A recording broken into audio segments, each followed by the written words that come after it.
de secuoyas milenarias a prueba de fuego. La historia del fuego y de las secuoyas ha ido siempre de la mano. Y selvas tropicales que ocultan el sol. Estamos en los confines recónditos de la selva. A restos fosilizados de los albores de los dinosaurios.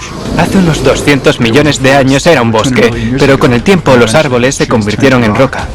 Nos sentimos cautivados por los bosques. No puede expresarse con palabras. Generan vida. Los árboles necesitan carbono y los humanos oxígeno. Y ocultan peligros letales. Esto es como una pesadilla. Da miedo. ¿Cómo se transforma un retoño en un gigante? ¿Qué criatura posee la clave del bienestar de los árboles de esta isla? ¿Qué relación existe entre una selva tropical y este desierto? ¿Cómo resolvemos estos rompecabezas? La Tierra, un planeta misterioso y complejo. Sus notables maravillas son fruto de un clima extremo, cambios geológicos constantes y la evolución biológica. Encierran miles de millones de años de misterios y ocultan verdades y tesoros que apenas hemos comenzado a descubrir. ¿Cómo funciona la Tierra? La Tierra tiene unos 3 billones de árboles, agrupados en su mayoría en majestuosos bosques que cubren casi una tercera parte de la superficie del planeta. Son los seres vivos más altos de la Tierra y los más antiguos. Los árboles son grandes fuentes de historia. Un solo árbol puede contarnos la evolución de la civilización humana. En los comienzos de la humanidad, los bosques son lugares peligrosos, reinos misteriosos que albergan animales salvajes, fuerzas ocultas, monstruos y dioses. A lo largo de la historia, los bosques han sido lugares importantes y de culto para nuestras culturas.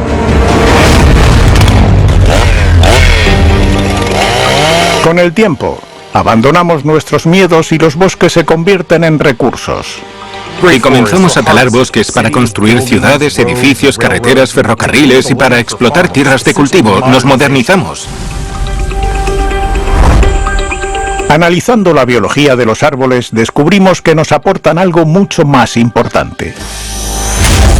A través de la fotosíntesis, purifican la atmósfera y nos suministran el oxígeno que respiramos. Los bosques atrapan el dióxido de carbono de la atmósfera y lo transforman en oxígeno. Son sistemas naturales de purificación del aire.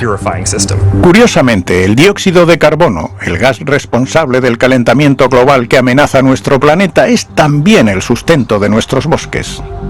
Los árboles absorben el carbono y lo transforman en azúcares, que después utilizan para crear la corteza, las ramas, el tronco y para continuar creciendo. Cuando un árbol se tala o se quema, todo el carbono que almacena se libera en la atmósfera. Sin nuestros bosques aumentaría el nivel de carbono en el aire, lo que alteraría gravemente el clima del planeta. Las zonas deforestadas se volverían desérticas. Las lluvias causarían inundaciones devastadoras. La erosión de la Tierra afecta a los océanos, destruyendo arrecifes de coral y frágiles hábitats marinos. Y no se acaba aquí. Los árboles son el refugio de muchos seres vivos. Si los bosques desaparecen, perderíamos toda esta biodiversidad y se pondría en marcha una extinción en masa. Aunque se calcula que se ha talado 1/3 de todos los bosques desde el año 1900, la Tierra aún conserva extensas regiones boscosas de ensueño, como el Amazonas. Con un 75% del tamaño de los Estados Unidos continentales, el Amazonas es el mayor bosque tropical del mundo. Este reino verde se extiende a través de 8 países. Quienes se atreven a aventurarse en el corazón de sus dominios, como la exploradora británica Lucy Shepherd, se enfrentan a numerosos peligros. Todos los seres vivos del planeta tienen un mecanismo de defensa y no puedes luchar contra eso. Si intentas ganarle una batalla a la selva, vas a salir perdiendo. Ni se te ocurra tocar este bichito peludo, porque te saldrá un sarpullido y te picará horrores. Se mira pero no se toca. Pero entre los peligros aflora una gran belleza. Scott Zaleska lleva décadas explorando la Amazonia brasileña. La selva amazónica es el corazón verde del planeta. A través de sus 7 millones de kilómetros cuadrados, se abre paso al río Amazonas. La belleza y grandiosidad de la selva es tal que te deja perplejo. Su inmensidad y riqueza no puede expresarse con palabras. Eso se lo dejamos a los poetas. Una gran parte de la majestuosidad del Amazonas se halla en su extraordinaria diversidad animal y vegetal. Es un santuario de biodiversidad. Sustenta alrededor de un 10% de la fauna y de la flora de la Tierra. Y muchas de estas plantas contienen propiedades médicas. Durante milenios, los pueblos indígenas se han servido de las plantas de la selva para tratar enfermedades. Muchos fármacos actuales proceden del Amazonas y, sin embargo, solo se ha investigado una pequeña parte de su vegetación con fines científicos. La miríada de flora del Amazonas podría albergar importantes beneficios terapéuticos. ¿Qué otros secretos del Amazonas ayudan a proteger el planeta? Para descubrir la respuesta hay que seguir el río sin perder de vista el cielo. El agua es la savia del planeta y casi un 20% del agua que fluye en todos los ríos del mundo procede de la desembocadura del río Amazonas. Y sobre el aire lo acompaña el río volador, que se nutre de todos los árboles de nuestro entorno. El río volador del Amazonas es el resultado del proceso de transpiración. Los árboles absorben el agua del suelo y la liberan en forma de oxígeno y de vapor de agua a través de las hojas. Juega un papel crucial en el ciclo hidrológico y en el ciclo del carbono de la Tierra, que es el sustento de la vida.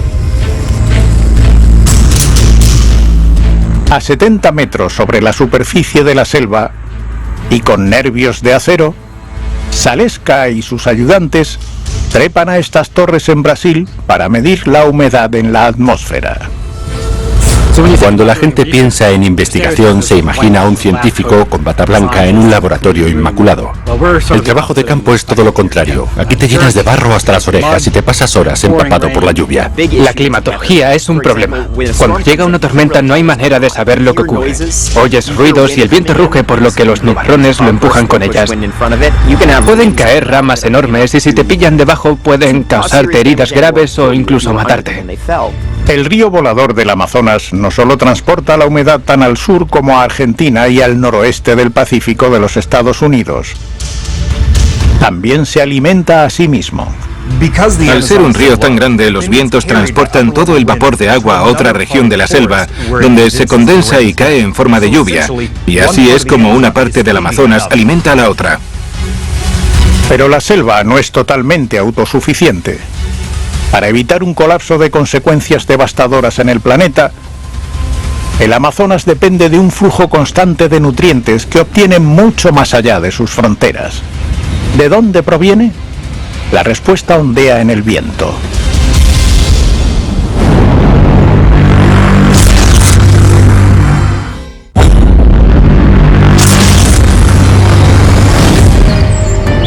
El Amazonas es el mayor bosque continuo del planeta. Cubre una superficie de 7 millones de kilómetros cuadrados repartidos entre 8 países y alberga un 10% de los seres vivos del planeta. Puedes sobrevolar el Amazonas durante horas y no ver nada más que un horizonte verde infinito. Y su biodiversidad es tan inmensa que resulta abrumadora. Pero debido a todo lo que nos ofrece, el Amazonas necesita ayuda externa para reabastecerse y prosperar. La clave de su supervivencia se encuentra a 2.500 kilómetros de Sudamérica, al otro lado del Atlántico. Aquí tenemos un desierto en África y aquí una selva tropical en Sudamérica, y aunque parezca mentira, están conectados. El Sáhara no ha sido siempre un desierto. Hace tan solo 6.000 años era un bosque exuberante con lagos y ríos alimentados por las lluvias monzónicas. Las pinturas rupestres del periodo revelan una tierra en la que jirafas y gacelas pastaban libremente. Pero entonces el eje de la Tierra se desplazó y cesaron las lluvias, transformando el bosque en un desierto. Y aunque esta tierra árida solo recibe 7 centímetros de agua al año, se mueven fuertes corrientes de viento hacia el oeste. Todos los años, entre la primavera y el otoño, 182 millones de toneladas de polvo del Sáhara caen sobre el Atlántico, formando la capa de aire sahariana. Esta capa de polvo tarda de 3 a 5 días en cruzar el Atlántico y aunque una gran parte termina en el océano, casi 28 millones de toneladas consiguen llegar al Amazonas. Cuando el polvo llega a Sudamérica, interactúa con la humedad y el vapor de agua en la atmósfera y desciende en la cuenca amazónica en forma de lluvia. La clave de la capa de aire sahariana no está en el polvo, sino en lo que contiene, el fósforo. El fósforo de la vegetación en descomposición y de los lechos muertos de los lagos que se convirtieron en polvo 2000 años antes de que se construyesen las pirámides. El fósforo es uno de los componentes esenciales de las plantas. Lo que sucede en el Amazonas es que las lluvias provocan inundaciones y estas arrastran una gran cantidad de esos nutrientes del suelo río abajo. Parece increíble, pero el fósforo del polvo que está a miles de kilómetros en África repone el fósforo que arrastra las lluvias. Mientras el Sáhara sea un desierto, esta selva que se nutre del polvo y los secretos que guarda en su interior continuarán siendo un reto irresistible para algunos. Para mí, la selva amazónica es un lugar mágico. He soñado con venir aquí desde que era una niña. ¡Yujú! En 2020, la exploradora británica Lucy Shepard y sus guías confían en abrir una nueva ruta en la selva amazónica. Y emprenden un viaje de 2 semanas hacia el norte, a través de las montañas Kanuku, en Guyana. La selva está llena de vida y el cielo se refleja en los ríos. Parece sacada de un cuento de hadas. Pero en cuanto te adentras en la espesura, parece que se hace de noche. Es tan densa que produce claustrofobia. Da miedo. El equipo viaja ligero. Al llevar pocas provisiones, dependen de la selva para alimentarse. Pues Aaron, al que también llamamos Shanghai, ha estado pescando con su lanza mientras nadaba en el río. Está claro que está hecho para la selva.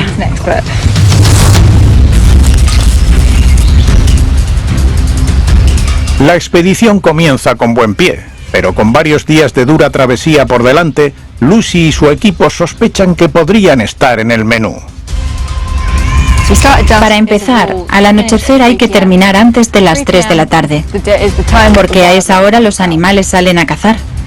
Pues resulta que hubo un día que nos pasamos 1 minuto de las 3, y entonces uno de los guías levantó el brazo y dijo: «Por ahí hay un jaguar». ¿Qué dices? Entonces nos paramos y sacamos los machetes. Es aterrador. El jaguar, el félido más grande de Sudamérica, puede medir hasta 2 metros y alcanzar un peso de 90 kilos de puro músculo. Al jaguar le gusta acechar a su presa y atacarla por la espalda. Después le perfora el cráneo para llegar hasta el cerebro, matándola en el acto. En las profundidades de la selva, los jaguares no son los únicos depredadores en busca de presas. ¿Oís eso? Es una serpiente de cascabel muda. Nos está avisando de que se acerca. Las montañas de Guyana albergan 4 especies de serpientes venenosas y entre ellas se encuentra la letal cascabel muda. La cascabel muda es una de las serpientes más agresivas del mundo. Ha llegado a perseguir humanos y cuando te adentras en la selva emite un sonido de aviso. Es un sonajeo de 2 frecuencias. No creo que lo haya oído mucha gente en su hábitat natural. ¿Qué es eso? ¿El qué? Una cascabel muda. No fastidies. Emite ese sonido de alerta cuando oye que te acercas. Sabe que estás aquí y quiere que sepas que va a por ti. Estás en su territorio. Bueno, que sepáis que tengo los pelos de punta. Tenemos un jaguar y varias cascabeles mudas por aquí. Si te muerde una de estas serpientes, ya puedes ponerte a rezar. Vale, pues hay una cascabel a mi espalda, otra enfrente y otra a mi derecha. Y por ahí tenemos un jaguar. Para ahuyentar a los jaguares y a las serpientes de cascabel hay que mantener el fuego encendido. Esto es como una pesadilla. Es como cuando era una niña y me contaban historias de miedo y no podía dormir. Son los monstruos reales que se esconden bajo la cama.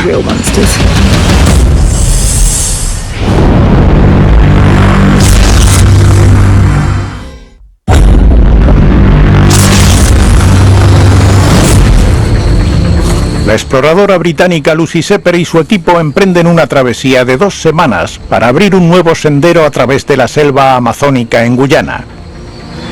Pero su aventura acaba de convertirse en una película de terror. Vale, hay una cascabel a mi espalda, otra enfrente y otra a mi derecha. Y por ahí tenemos un jaguar.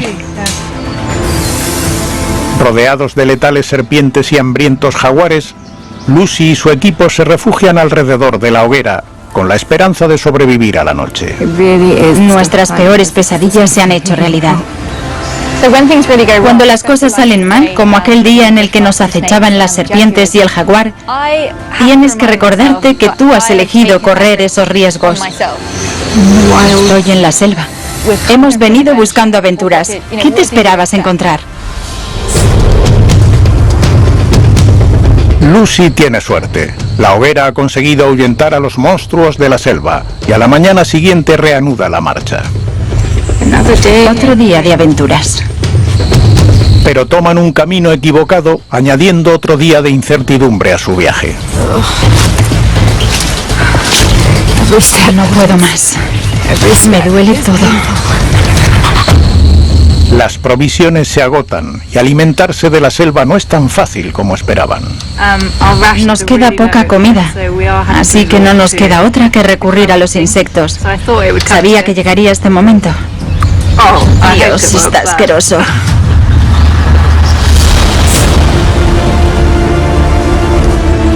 Finalmente, tras 19 días,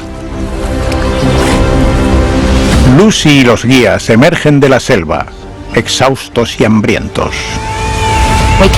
Salimos y vimos el cielo al fin, un cielo de un azul intenso. Fue mágico. Lo conseguimos. Ahora que se ha terminado, tengo las emociones a flor de piel. Ha sido durísimo.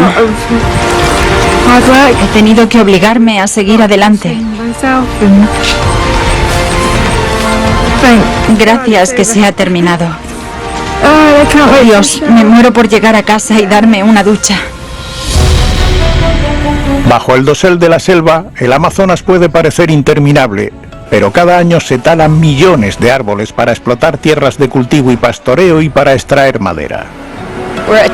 El Amazonas se encuentra en un momento crítico. Si no cambiamos nuestros hábitos, la mayor parte de la selva se convertirá en sabana. Y no solo acabará con una gran reserva de biodiversidad, sino que destruirá el gran pulmón del planeta, nuestro filtro de dióxido de carbono.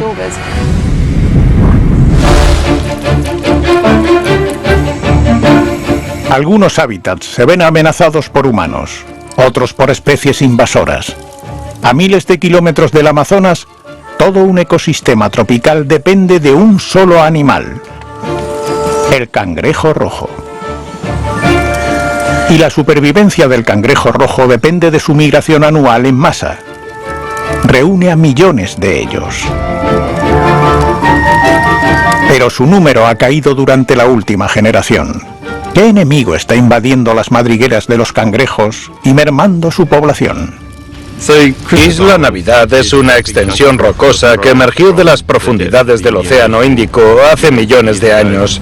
Un 63% de la isla está declarado parque nacional y la zona de la meseta está cubierta por un denso bosque tropical de hoja perenne. Esta selva tropical de 135 kilómetros cuadrados a 1.500 kilómetros de Australia posee una característica muy peculiar. El suelo está impoluto. ¿Quién lo mantiene tan limpio? El mérito no es de los guardas forestales ni de un equipo de limpieza, sino de esta criatura y sus 40 millones de compinches.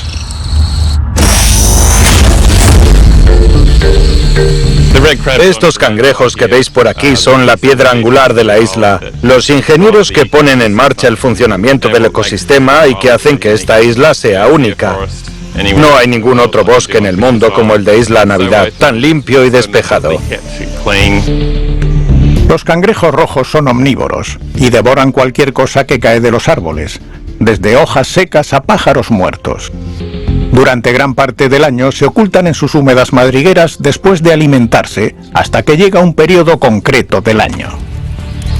Los cangrejos salen a la superficie con un solo objetivo en mente: conseguir llegar a la costa.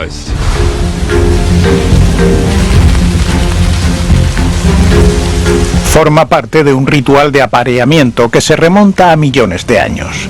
Cada octubre comienza la estación de lluvias y las precipitaciones inundan la isla durante meses. Pero el monzón no es lo que los activa. Se trata de algo más misterioso.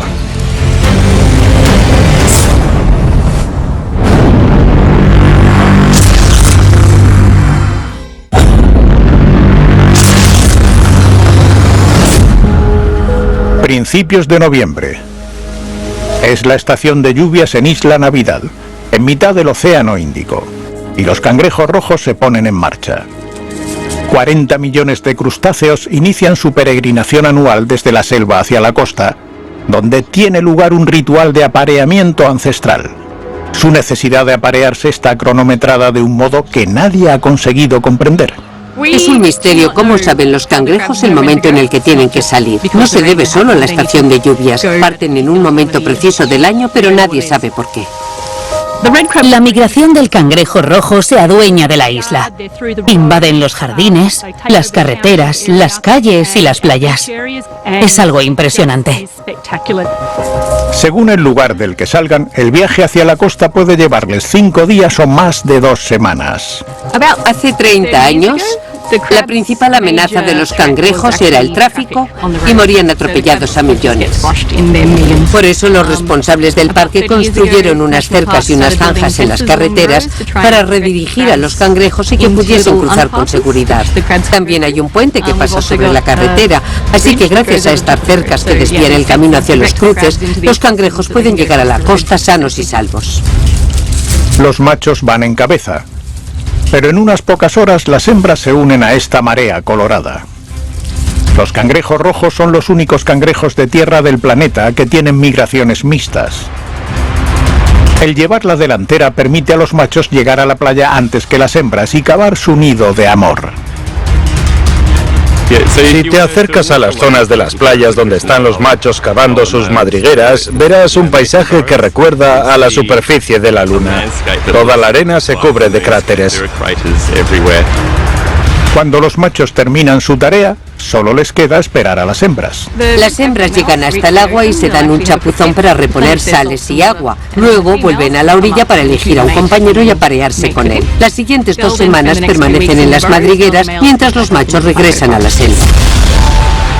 Tras 2 semanas, las hembras preñadas se apresuran hacia el mar con un saco de 100.000 huevos que deben liberar en el agua salada en un momento preciso. Antes del amanecer, en marea alta y durante el cuarto menguante de la luna. Durante este periodo, el nivel de las mareas es muy similar, de modo que hay menos riesgo de que el océano arrastre a las hembras mar adentro. Las hembras alcanzan la costa sobre las 4 de la mañana. Entran en el mar y cuando sienten el chapoteo del agua, levantan las pinzas en el aire y hacen una especie de danza. Al mismo tiempo liberan los huevos que eclosionan inmediatamente dentro del agua. Los científicos aún no han descifrado cómo saben las hembras cuándo es la marea adecuada. Es otro de los misterios de Isla Navidad. Pero sea cual sea el motivo, la sincronización es increíblemente precisa. Pero desde los años 90, los cangrejos rojos se enfrentan a una amenaza. Cuando regresan de la costa tras su apareamiento, descubren que un enemigo letal ha invadido sus madrigueras. La hormiga loca no es una especie nativa de Isla Navidad.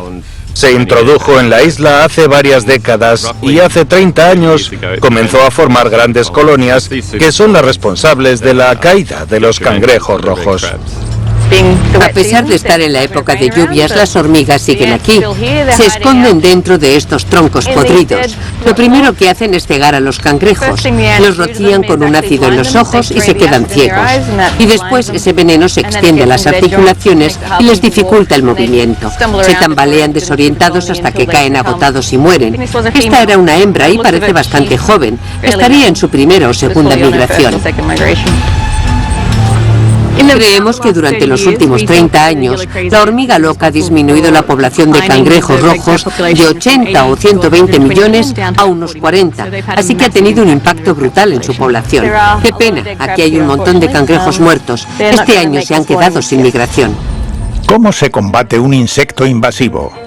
Con la ayuda de otro insecto. Durante los últimos 20 años hemos recurrido a cebos químicos, pero no es una buena solución a largo plazo. Así que hace 6 años introdujimos una microavispa que ataca y mata la principal fuente de alimento de la hormiga loca. Esta nueva técnica parece surtir efecto y los guardianes de la selva de Isla Navidad están reapareciendo. Liberamos 4.000 avispas en esta zona del bosque. Y en menos de un año, las hormigas desaparecieron y los cangrejos aumentaron de nuevo. Gracias a los cangrejos rojos, los limpios bosques de Isla Navidad siguen alzándose al cielo. Pero no todos los árboles se forman del mismo modo. Este es el bosque torcido en Polonia. Aquí 400 pinos parecen retorcerse como serpientes. Algunos creen que se debe a una extraña anomalía gravitatoria. Otros opinan que se debió al clima. Una teoría sugiere que las fuertes nevadas sobrecargaron los árboles durante su crecimiento, lo que provocó que creciesen torcidos. Otra teoría sostiene que los árboles fueron manipulados por los agricultores en la década de los años 30. Se cree realmente que alguna herramienta o alguna técnica provocó este fenómeno, pero aún no se ha descubierto el método. Puede que nunca sepamos cómo se retorcieron estos pinos, pero sí sabemos por qué estos abetos muertos se han erguido como fantasmas entre la niebla durante más de un siglo. Este es el bosque Kaindi, en la remota Kazajistán, uno de los ecosistemas más extraños de la Tierra. En 1911 un terremoto provocó un gran desprendimiento de piedra caliza que formó una presa natural y bloqueó el cañón. Después se llenó con el agua del río de la montaña y formó un lago. Las gélidas aguas de la montaña, de apenas unos grados centígrados, mataron los árboles, pero también los conservó intactos al menos bajo la superficie. La temperatura del agua no sube más allá de los 6 grados centígrados, por lo que los organismos que pudren los árboles no pueden sobrevivir. La parte de los árboles que sobresale del agua se ha quedado sin ramas y su corteza se ha vuelto blanca. Los árboles muertos se conservan gracias a las frías aguas, pero también con ayuda del aire seco y las arenas abrasadoras. Muertas siglos atrás, las ennegrecidas acacias espinosas del Debley se mantienen en pie en el desierto de Namib, en Namibia, África Occidental. El Namib cubre una superficie de 80.000 kilómetros cuadrados y hay quien lo considera el desierto más antiguo del mundo, pero no siempre fue así. Antaño fue una zona muy fértil, se nutría de un río y eso permitió la floración de árboles y otras formas de vida. Cuando el clima cambia, la sequía azota la región y las dunas invaden la tierra, formando grandes montañas y bloqueando el río. La zona está rodeada por las dunas de arena más grandes del mundo, que pueden alcanzar los 400 metros, casi la altura del Empire State de Nueva York. Y a la sombra de las dunas yacen estos árboles azabache que perecieron cientos de años atrás. Se calcula que murieron hace unos 600 o 700 años, y su color se debe a la exposición continua al sol. ¿Qué secreto se oculta en estos esqueletos? Los árboles están petrificados, se han convertido en roca. El Debley es tan árido que la madera no logra descomponerse, de modo que estos árboles chamuscados por el sol continúan siendo árboles. Aunque no sucede lo mismo en esta otra región inhóspita del mundo, donde los minerales han reemplazado al tejido vivo. Próximo al espectacular desierto pintado, ¿en qué estado se encuentra el Parque Nacional del Bosque Petrificado?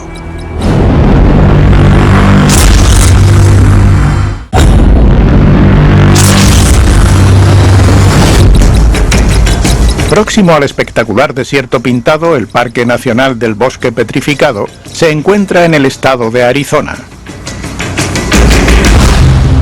El bosque petrificado es uno de los parques nacionales más curiosos y asombrosos de los Estados Unidos. La primera vez que vi el parque, me quedé alucinado. Ryan Thompson es un artista y escritor que lleva años acudiendo al bosque petrificado. Al igual que otros millones de personas que lo han visitado, se ha hecho la misma pregunta: ¿cómo un bosque de madera se convierte en un bosque de piedra? Me encanta el nombre que le dieron porque rinde homenaje a algo que ocurrió hace mucho tiempo. Para desvelar este secreto hay que retroceder 225 millones de años en el tiempo, a una era en la que este páramo era un bosque flotante de coníferas, ríos serpenteantes y volcanes activos. Esto sucedió durante el período Triásico. Hubo un tiempo en el que el bosque albergaba vida animal y parte de ella habitaba en el agua. Cuando los árboles mueren, caen al agua. Arrastrados río abajo, sus ramas se desprenden hasta que solo quedan sus troncos.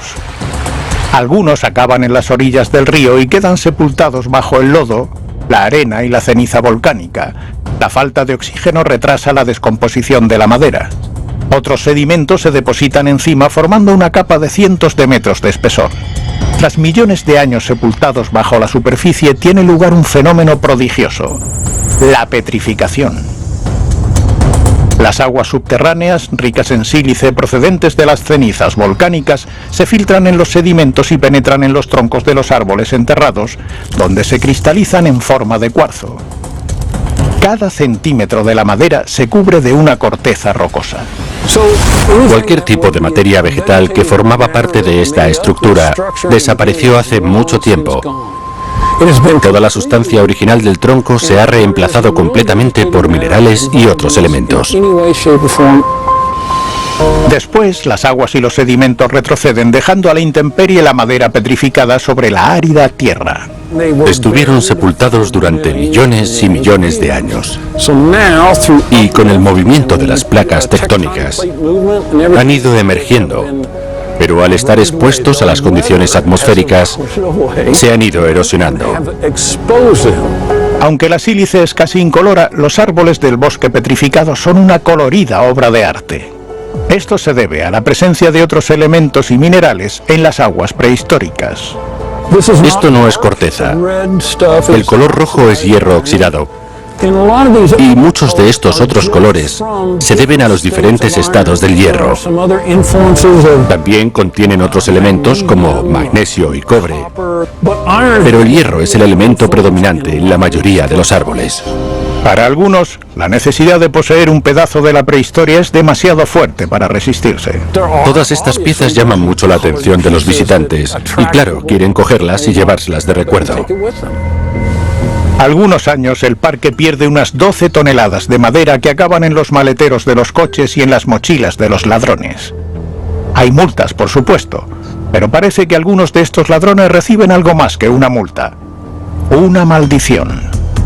Desde los años 30, algunos ladrones con cargo de conciencia han atribuido sus calamidades a las piezas de madera petrificada robadas. Lo sabemos porque lo han confesado. El Museo del Parque ha recogido cientos de cartas de las presuntas víctimas de la maldición que intentan devolver las piezas robadas. Ryan Thompson incluye estas cartas en su libro Bad Luck Hot Stones. Es un archivo alucinante que abarca toda la experiencia humana. Hay cartas divertidas, trágicas, tristes e historias de gente que muere. Y todos estos acontecimientos se atribuyen a estas rocas que la gente se ha llevado del parque. Pero estas piezas no pueden retornarse. Aunque pudiesen determinarse sus lugares de origen, una vez extraídas, alteran el entorno científico del terreno. Y por eso han creado una unidad privada en el parque donde se acumulan todas las rocas en una pila perpetua. Se llama la pila de la conciencia. Creo que es una manera muy conmovedora de devolver algo y de intentar hacer lo correcto.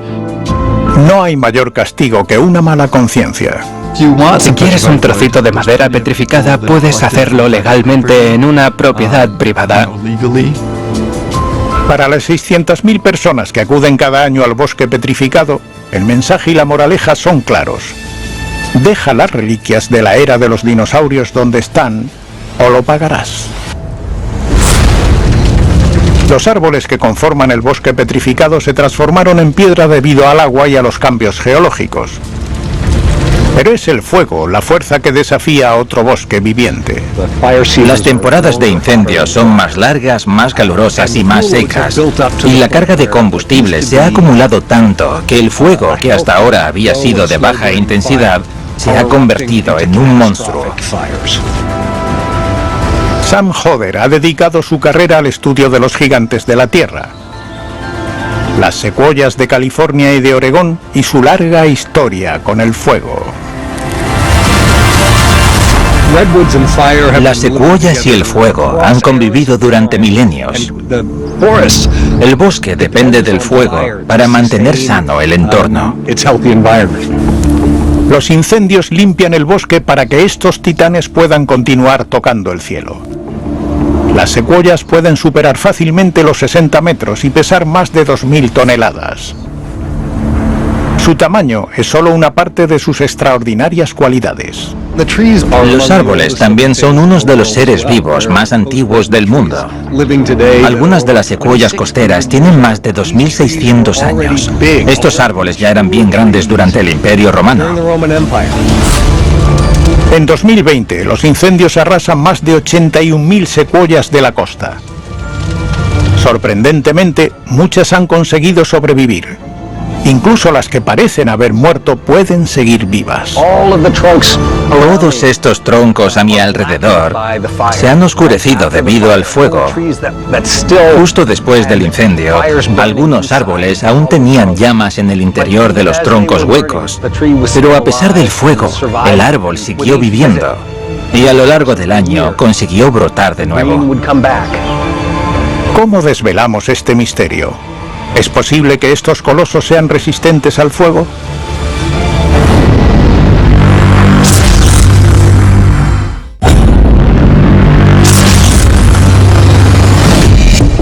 Las secuoyas son los gigantes ancestrales de Oregón y del centro y norte de California. Estas coníferas son los árboles más altos de la Tierra y algunos de los más antiguos, porque consiguen sobrevivir a fenómenos devastadores, como el fuego. Las secuoyas costeras forman el ecosistema más adaptado al fuego del planeta. ¿Cómo sobreviven las secuoyas a las llamas? Subamos a las alturas para descubrirlo. Los árboles pueden llegar a alcanzar 100, 200, 300 o 400 metros de altura, de modo que las hojas están a salvo del fuego. Las llamas lo tienen crudo para alcanzar las copas de estos titanes, donde las verdes agujas absorben la luz solar y la humedad para mantenerse vivos. Otro arma secreta de las secuoyas es su robusta corteza. La corteza de las secuoyas alcanza los 30 centímetros de grosor. El interior de esta corteza contiene mucha agua y unos compuestos orgánicos llamados taninos. Los taninos no solo le otorgan al árbol ese tono rojizo, sino que crean una resistencia contra plagas, incendios y enfermedades.